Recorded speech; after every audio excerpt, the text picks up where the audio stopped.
Hello and welcome to another Every Tuesday tutorial. In this week's tutorial, we are going to create colorful gradient lettering in Adobe Illustrator. This is a bit more of an advanced tutorial, so I'm going to move a little quicker throughout this.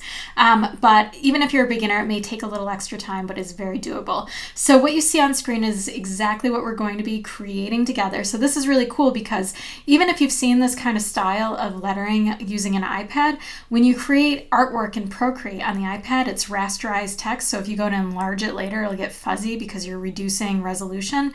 But since this is created entirely in Illustrator, when you select it and make it larger, no quality is lost. It still looks nice and crisp and clean all the way through. So I'm going to show you exactly how to do this. We're going to walk through some tricks and some tools that maybe you haven't used so you can integrate those into your future artwork as well. I have all the keystrokes on screen and we're just going to hop in and get started. I'm going to move this off to the side so we kind of have it as our example. And we're just going to start out. So in order to draw this out, you can use an iPad with Illustrator. The app that I recommend for that is called AstroPad, but it only works if you're on a Mac. If you are on a PC, you can use a Wacom tablet. So that can give you a little more consistency with your lettering if you're not as confident with using your mouse for your lettering. So the tool that I'm using is the blob brush tool, and you can access that by hitting Shift-B on your keyboard. And you can increase the size of it by hitting your close bracket key on your keyboard, or you can reduce the size by hitting the open bracket key on your keyboard. The settings that I have for the blob brush, you can also find it up here in your toolbox over here. So if I double click on this, you can see these are the settings that I'm currently using and they work great, so I would definitely recommend them. So what I'm going to do is just write it out using my mouse right here. Okay. And once you have your lettering all set, you can see it's one continuous shape right here. That's what the blob brush does. If there's any place that you'd like to tweak right now, that's what I would do. I'm noticing right here I've kind of got a bump on my E. So if I select my lettering and hit N on my keyboard, I can access my pencil tool and I can just draw it in if you want the more hand-lettered look, or you can just grab your pen tool and adjust it, the anchors, just by using your pen tool as well. Okay. So now we need to choose a gradient for our lettering. So you can see up here I've chosen this really soft gradient, and this is a gradient that could take a while to put together if you're making it from scratch, but luckily Illustrator gives us a bunch of really awesome color combinations for gradients, and they're found in the swatches panel. So if you come over here to the extra options and click on this little icon up here and toggle down and choose open swatch library and then go to gradients and then color combinations, you can get all these different combinations, and with your lettering selected you can just kind of toggle through them and see what you like and choose whatever color combination you'd like. If you find one that you like but maybe you want to alter the colors a little bit, let me grab the one that I was originally using, which was, I think, this one. If you want to alter it at all, you can just visit your gradient palette over here. You can get to this by going Window, Gradient, and it'll pop open. And this is where you can kind of change colors. If you select a color, you can double click and change the color by using this palette right here. You can also change whether it's a linear or a radial gradient. So if I chose radial, that looks pretty cool. I actually think I'm going to roll with this one for this example. And everything else I'm just going to leave the same right here. And if you ever want to reverse the look of it, the color order, all you have to do is hit this icon right here and it'll reverse the order of those colors. So I'm going to stick with this one though. Okay, so I noticed that I wrote kind of at an angle, so I'm just going to straighten this out a little bit.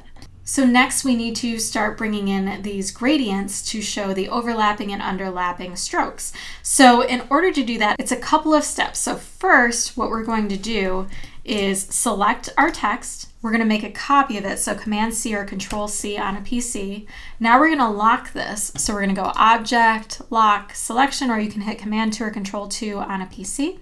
And now we're going to paste it in place, that copy. So you're going to hit Shift Command V or Control Shift V on a PC, and that will paste that copy exactly on top of the other one. And now we're just going to change this to a regular color just to work off from right here. This color really doesn't matter at all.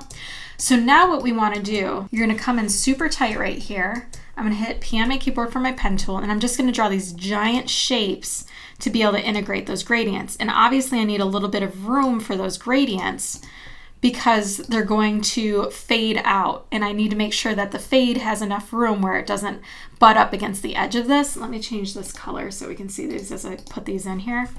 And I'm just going to come along on all of these wherever I'm putting those gradients to simulate depth. And I'm just going to draw out these shapes, and I'm using my pen tool for this. So I'm just coming really close. And if you need to alter the path, the shape of the path at all, just utilize your pen tool. So I'm just going to curve this one a little bit and bring it around and back up. And I'm just going to come through the rest.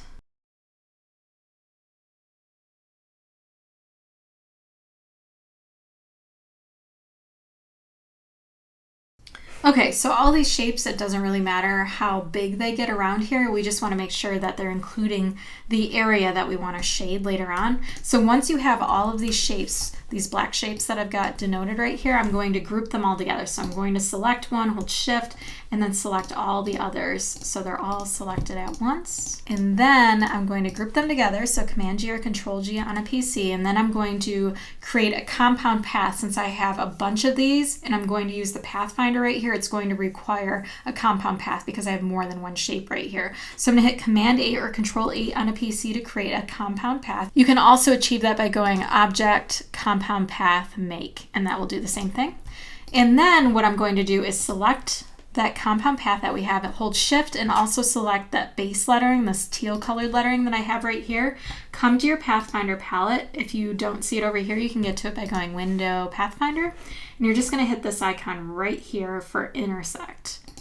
And what that will do is crop out anything that's extra outside of our original stroke. So now we have everything exactly as we need it, and now we just need to denote the type of gradient that we're going to include in all of these different shapes.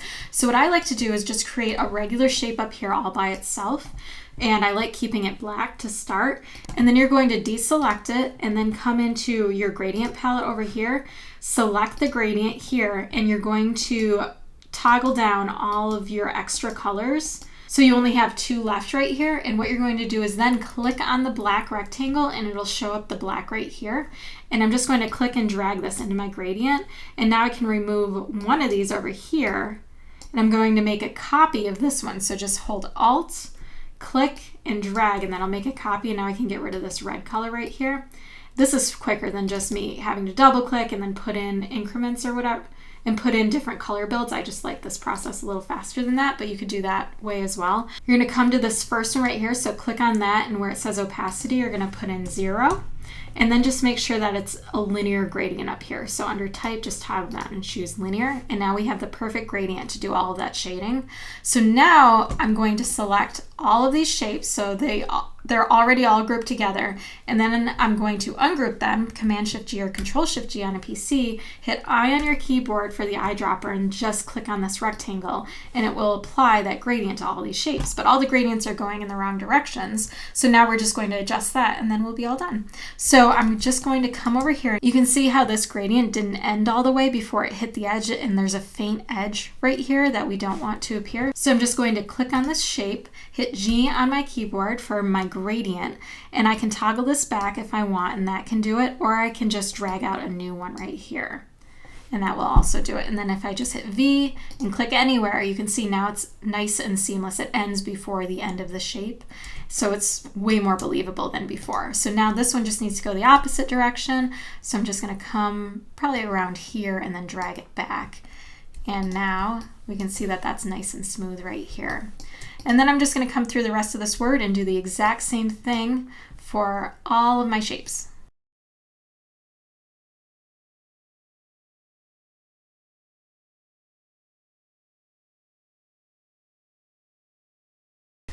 Okay, so now I've got that gradient within all of those shapes, and now I can come in and change the color mode if I'd like. So I can just click on each one of these, regroup them all together. So when I select one, I select all of them, and this is where it gets pretty fun with the effect. So now that all these are selected, I'm going to group them together, Command G or Control G on a PC. Come over to your transparency palette, which you can get to by going Window, Transparency, and you're just going to toggle down where it says normal, and I can make it darker by hitting multiply, or I can blend it by hitting overlay, which is really pretty. So you can see it's a bit more subtle. So if I deselect, you can see it's much more subtle, and if I zoom out, you can see that effect. But if you like the darker, you can leave that too. So now everything is all set to go, except we can't move our background lettering since we locked it originally. So we're just going to unlock it by going Object, Unlock All. And now this is all unlocked. Now I can rubber band. So by rubber band, I just mean click and drag so everything is selected, and just group everything together right here. So now when you scale up, everything scales together and it remains that crisp, clean look. Okay, so I can clean up the rest of my file, delete this rectangle because we don't need it anymore. And that is how to create colorful gradient lettering in Illustrator. If you enjoyed this tutorial, please subscribe and don't forget to head on over to my blog, every-tuesday.com, for even more design tutorials and a bunch of design freebies. Thanks so much for watching, and I will see you next time.